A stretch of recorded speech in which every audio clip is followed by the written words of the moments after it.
Kung tatanungin mo ako 10 years ago, parang ang labo kasi 10 years ago ang hirap ng buhay namin. Kasi 500 pesos, naalala ko pa, pinagkakasya ng mother ko yon sa isang linggo.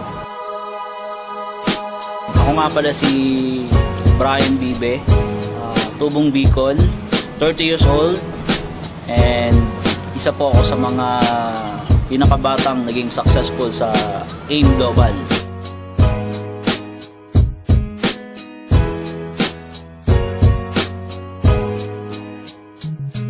In 2006, pumunta ako ng Manila para magtrabaho.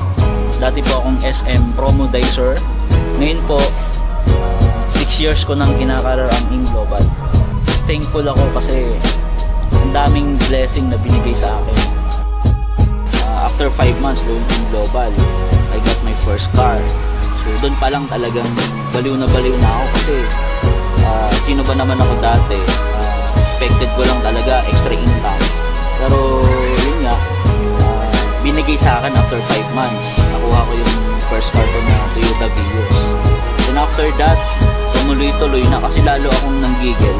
Daming nagtatanong sa akin through Facebook, nagtitext na, Brian, grabe, ang layo na ng narating mo, ibang-iba ka na ngayon.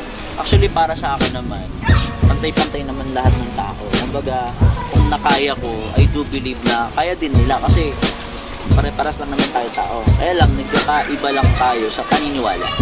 Kasi ako, kumbaga, nag-start ako sa AIM Global. Naniwala lang talaga ako na kaya kong narating kung ano yung narating ng ibang tao.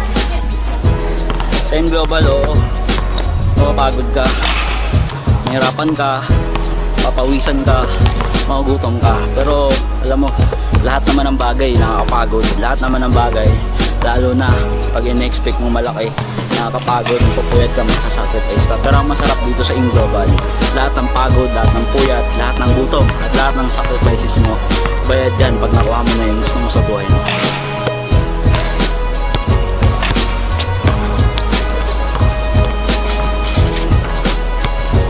Ayan, nakilala nyo na kung sino ko, nakita nyo na kung anong narating ko.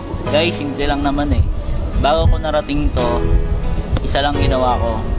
Una, nangarap ako para sa family ko. At the same time, para sa akin. Alam ko naman kasi lahat naman tayo nangangarap. At lahat natin to gusto. Kung gusto mo rin yung narating ko, pero alam ko gusto mo naman talaga to eh. Okay? So, simple lang. Unang-una, mangarap ka rin. Sunod, subukan mo. Kasi isa sa mga natutunan ko na hanggang ngayon hindi ko nakakalimutan. Pag may isang bagay na gusto mo, wala kang ibang dapat gawin, subukan mo. Lalong-lalo na kung ito yung magpapabago ng buhay mo at buhay ng pamilya mo. Napakasarap kasi pinatutulungan mo sila, nabibigay mo yung pangangailangan nila. Kaya guys, sana magkita-kita tayo muli on top. And on that note,